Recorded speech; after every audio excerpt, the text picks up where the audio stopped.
No baseball team flew to Fort Myers Thursday for a 3-game set with Florida Gulf Coast. After the game Sunday, they were scheduled to fly back home, but because of the blizzard, they got stuck in Fort Myers.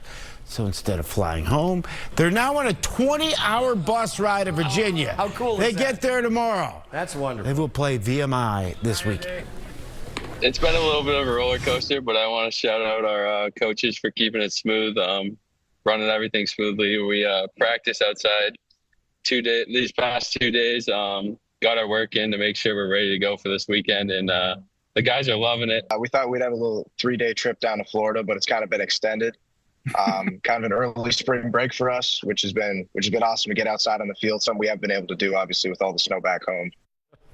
So we interviewed them when they were on the bus ride up to Virginia. Yeah. Feel badly for them, don't you? A bunch of kids, they're playing baseball in Florida. They're going to take a bus ride to Virginia. Gee, life, you know. They were studying on the bus and doing their homework. Oh, yeah, they were. Right. They were studying on the bus. I took that bus ride back here. I can guarantee you I did not study. Love your honesty, Duke. Very good, Duke. Very good. How about some